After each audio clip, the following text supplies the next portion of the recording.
Well, I've moved on to the next part of the project.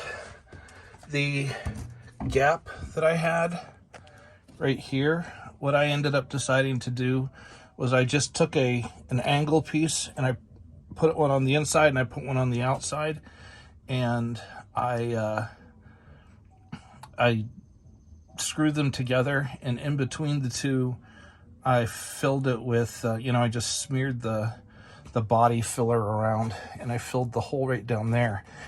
The next item, which is the rusty wheel well shock tower. And what I think I'm going to do is I'm going to cut a really square piece.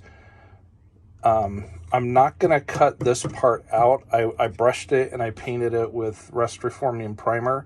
So that's about as good as it's going to get. But what I think I'll do is I'll square off the cuts on the sides, and then I'll get a piece of metal and I'll put, lap flanges on the sides and, and holes, and I'll weld that on here. And then from the outside, I'll weld the flange to this edge and that edge and here to weld it to it. And once I'm done with that, then I'll move down to the next section, which is the bend here. And then finally I'll go to the bottom and I'll take care of this worst part, which is down here at the bottom. So I just squared up some lines and used my cutoff tool to square up the edges and make it more rectangular. And it was a simple piece to make, so I just sort of tacked it in.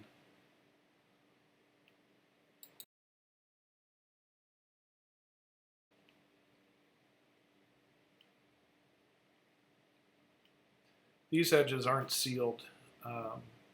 They're just sort of spot tacked. From the outside is where I'm going to try to weld the entire seam. So you can't quite see it, but there's maybe a half an inch gap that I've covered with metal from the inside. So on each side of the bracket, I actually have to weld the backing piece, which is that piece that's attached to it, to the metal, and then I also have to join it to the rest of the thin metal that makes up the rest of the wheel well. And that's old rusty metal, and there was a lot of burn through, and I did a lot of filling. But it came out okay. Really, there wasn't much I could do about it.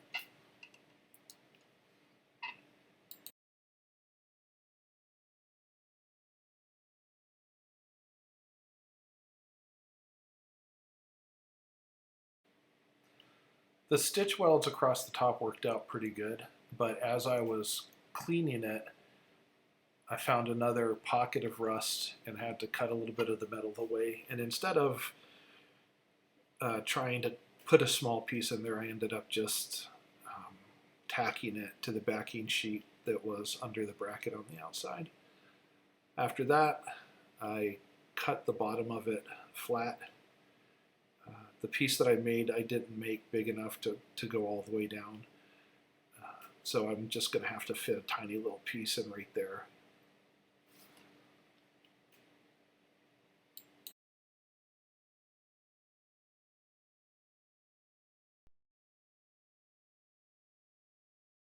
In case I haven't made the whole sandwiched rust layer problem abundantly clear,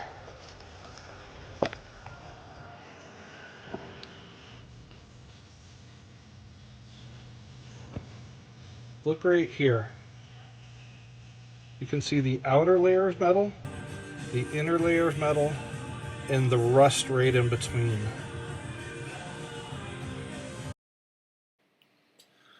So another thin piece of metal welded in, and then I start working on the piece that's down below.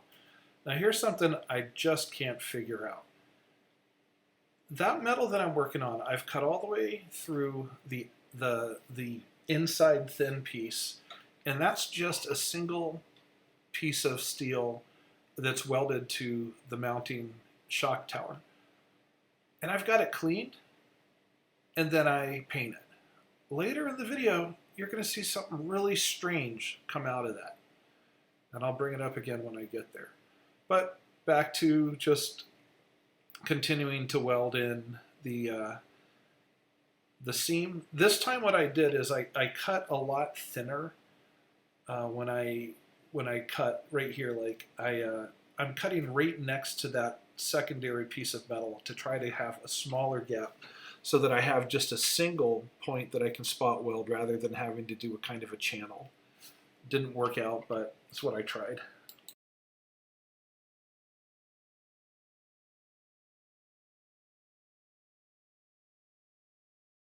There you go. Nice and easy.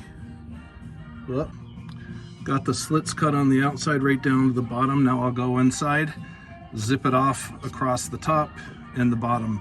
I'm going to probably have to get my oscillating tool because the base inside is all sealed up, so I'm going to have to get that off.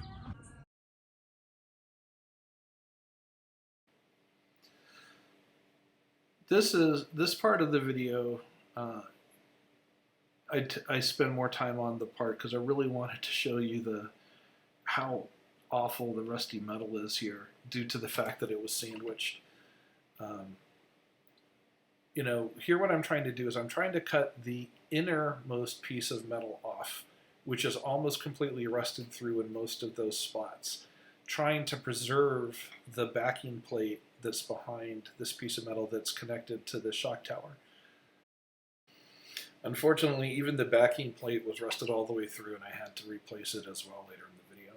But all I'm doing here is I'm just cutting shallow slits through the backing piece of metal here and then trying to pry it off and then cut it off little by little to try to save as much metal as I could.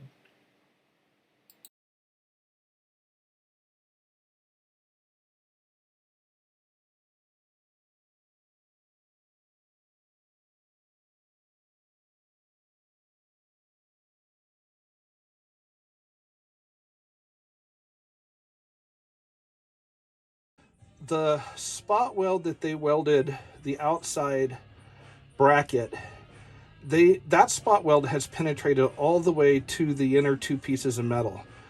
So I'm trying to grind it down without going through the second piece of metal. And that's what all these other spot welds are. So what I'm doing to do that is I'm just sort of scraping the outer surface like this with the grinder until it's done, until it's gone. And you saw me with the other one, I just cut a few like slashes in it to help bits of it fly away. So I'm gonna keep trying that.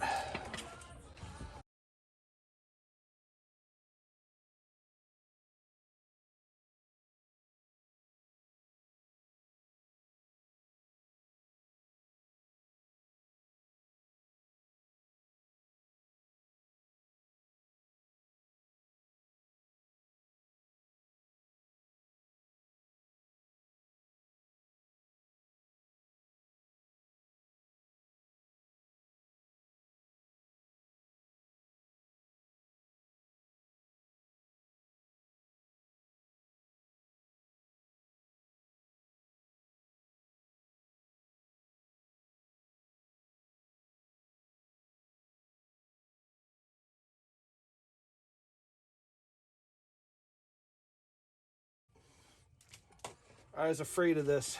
The actual the middle piece has rusted away completely right there, so I actually have to cut that whole piece out. I'm going to go outside and finish that if I can, and then come back in and keep doing the rest of this. I'm saying this now, if I have to do the other side, I am just going to measure where the bracket is, and I'm going to cut the pieces out, the whole thing, put a new piece in, put the bracket in, and do it all at once. My fear was that I wouldn't be able to attach the bracket securely enough, but I think I'm getting the hang of the welding, and I think that's what I'll do the next time. All right, let me go get my sanding thing.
So just a simple case of measuring out the piece. The piece that I got to add here is the backing sheet, not the inner piece of the wheel well. This is the piece that the shock mount is attached to. It may have been slightly thicker steel than 22 gauge. I couldn't really tell if it was a different thickness. It felt a little thicker, but it wasn't as thick as the 16 gauge. So I ended up just using the 22 gauge steel.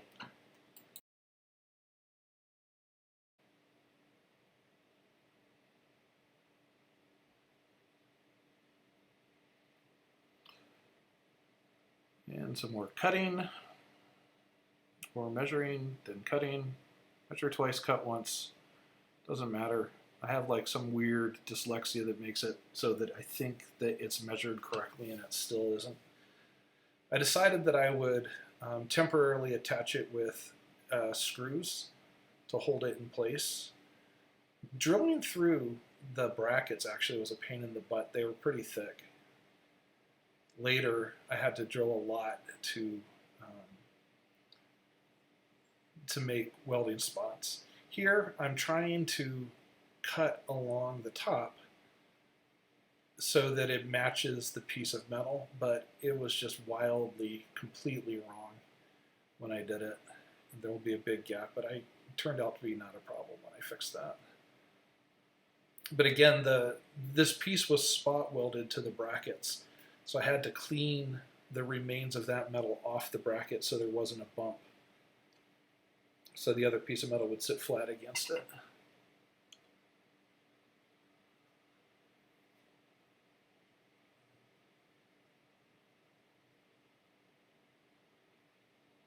A little bit of blood left on the metal, always good. There you go. Yeah, that's a pretty big gap. Yeah, that didn't work out the way I'd hoped. It's a pretty big gap, but you know what? It's not insurmountable. I'll just, when I'm ready to weld it, I'll push the bottom piece up against it and then tack it into place and deal with it. Next day I came in and I put the screws in from the other side and I cut them off flush so that when I added the third inner piece of metal across all of that, there wouldn't be a bump in the way.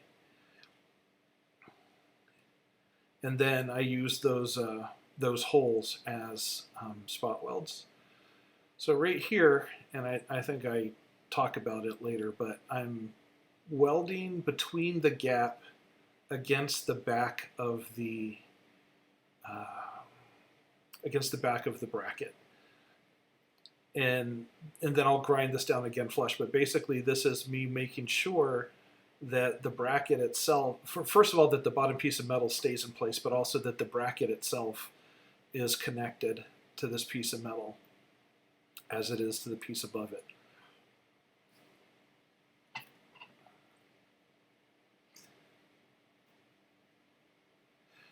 All right, so here I'm cutting a gap. And remember I told you earlier in the video to pay attention right there? So that piece of metal had bowed out after I welded it down. And so I'm cutting a gap out so that I can push it down flat against the piece that's underneath. And as I said, the piece that's underneath, I prepped and I cleaned and I dried, and now I'm welding it. And look what happens, all right? Just a second, watch this. So right after I weld it, and I move the hammer, water is dripping down from behind. Where the heck is that water coming from?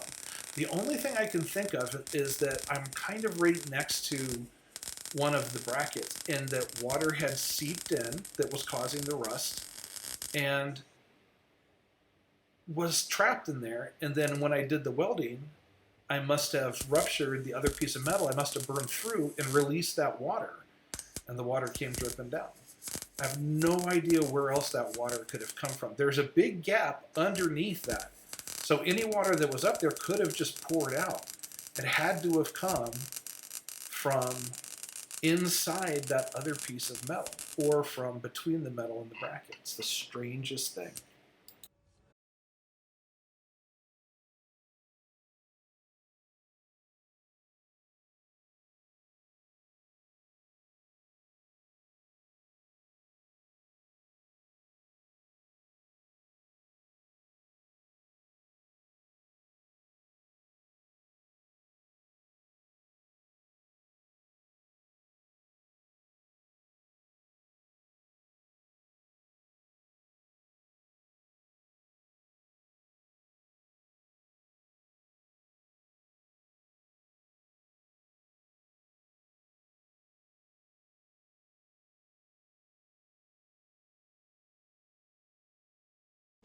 All right, what I've done, I welded the patch piece to the bracket through the gap.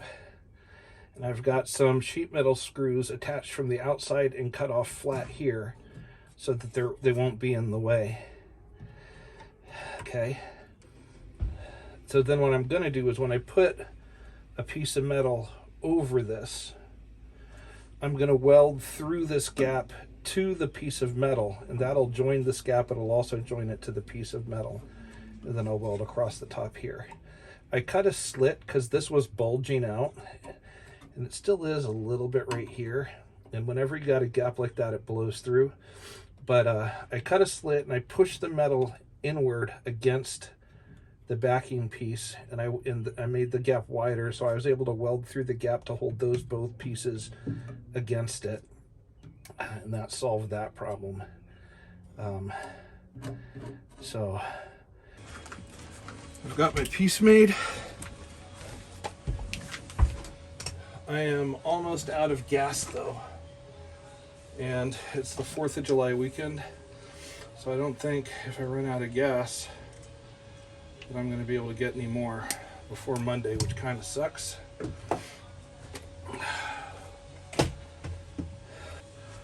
So here's the piece. It's got my flanges. I bent this side a little bit to curve a little bit around here.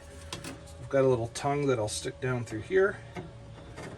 And I drilled holes through the brackets on the other side to give me something to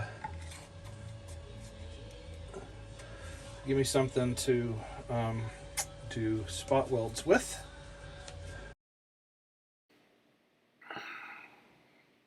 So I just flattened the screw holes that I had put there. I'm obsessing about the little bit of metal sticking out. I just know it's going to blow through when I try to weld it, but I'll push it as flat as I can when I do the welding. Try to get it to go. I did put weld through primer around the edges of all the places on this piece of metal. I know it looks like it's just primed, but it's actually twice primed. I primed it first, and then I sanded it on the places that will be welded, and then I used the weld through primer on those edges. And of course, right over here on this side, you're going to see it blow through a little bit further over. You can even see the hole through. So I try to weld right here, of course, and it just immediately burns out completely because there's a space behind the top piece of metal. So nothing to do, just fill it in.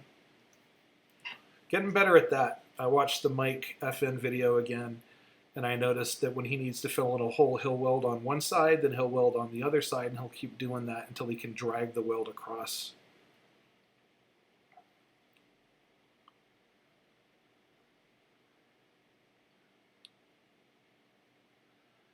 When I'm doing these welds, they're kind of puffing up, and so I kept fiddling with the settings. Voltage will flatten out the weld, but you got to get the speed of the wire, the voltage, and the impedance all just right. And I was getting a lot of splatter here, and they were puffing up, and that usually means you're also not getting good penetration. So later when I was doing stuff, I would every now and again hear a little ping, and I think these spots ended up popping off. Right there, I'm just checking to see the space between them, and what I'm going to do from the other side is I used, again, self-tapping screws all the way through to pull that piece of metal up against the other one so that I could do the welds metal to metal.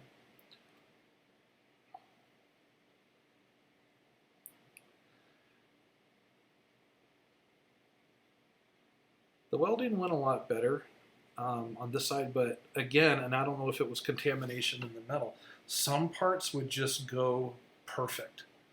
Like everything was, the universe was aligned and it just made a great little simple small bead. And then other times it would just hiss and splatter and the wire would hang up, or the wire would burn too fast, or the gas would blow through the metal.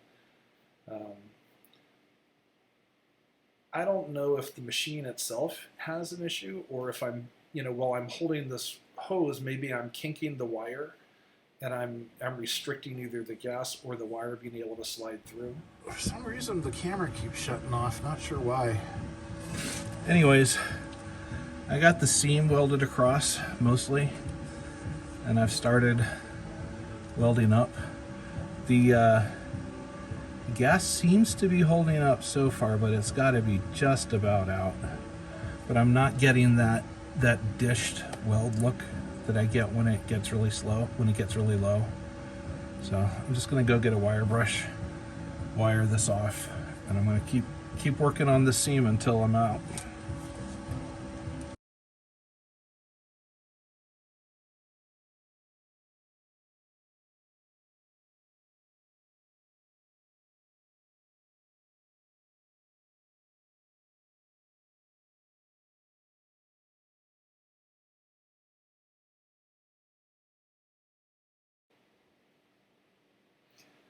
One of the other ways that I'm copying Mike FN is, instead of just doing only spots until the spots close, I do run a small bead up the metal. And what usually happens is it usually works, but maybe one time out of 5 it'll burn through, and then I have to stay there welding over it until it closes up. But the correct way to do it, and I'll have to do this later next week on another project, is you're just supposed to do a spot. You do a spot, you move. You do a spot, you move. You do a spot, and then you let it cool so that you don't bend and warp the metal behind it. Next week, I have to fix the quarter panel of my sister's pickup truck because she can't get it inspected because it's rusty, just like this. And that is a project I've always wanted to do, but been a little afraid to do. And so I'm kind of looking forward to it. But that one I'm going to try to do exactly like you see them do, in the videos and on TV, where you just do spot, spot, spot, spot, spot, spot, spot, grind it down, blend it, hammer and die it, and then paint it.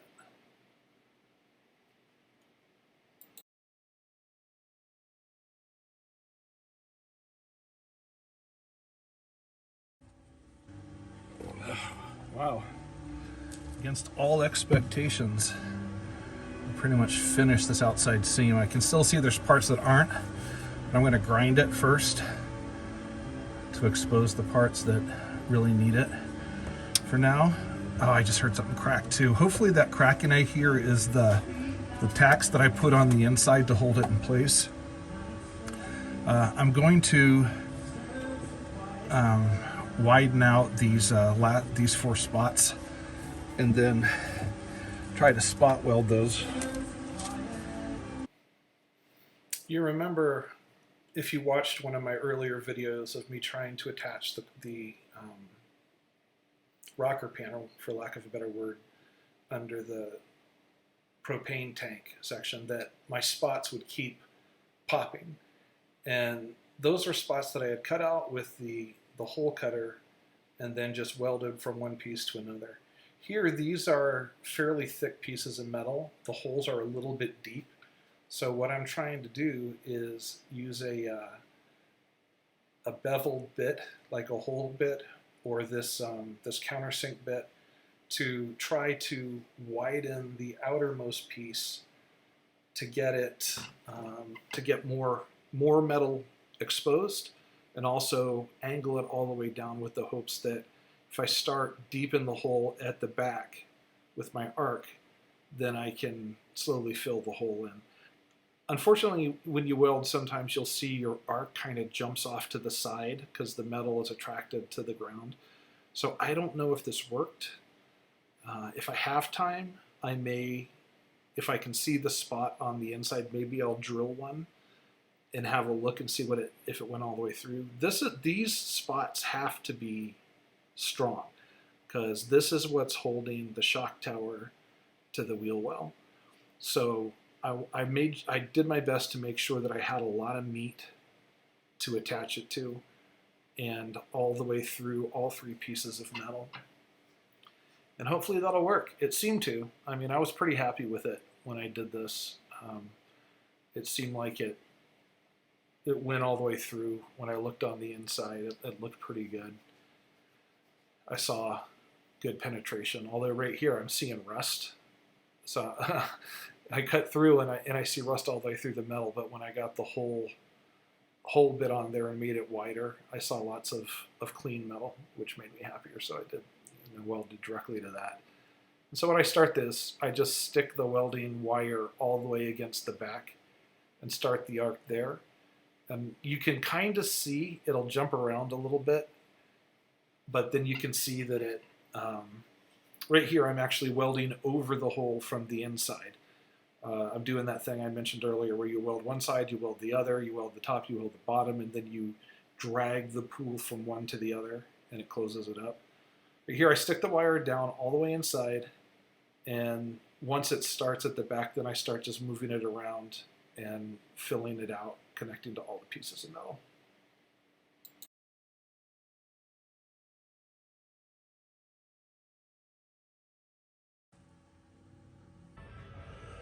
Well, here we go. Completely covered the hole.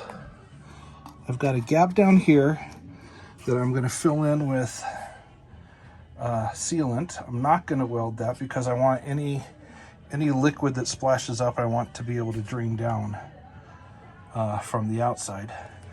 I still got to finish tacking maybe along in here, tacking along in here. I mean, it's secured from the outside, but it just wouldn't hurt. And I have to finish doing this whole seam right across, just like I did this one. Pretty happy. That's one more thing fixed. And since I'm out of gas, I can't do that, so I'll probably start cutting on the next hole over there, or else I'll start planning to put the propane tank back, one or the other. I've got 3 days this weekend to do that kind of stuff. Happy 4th, everyone.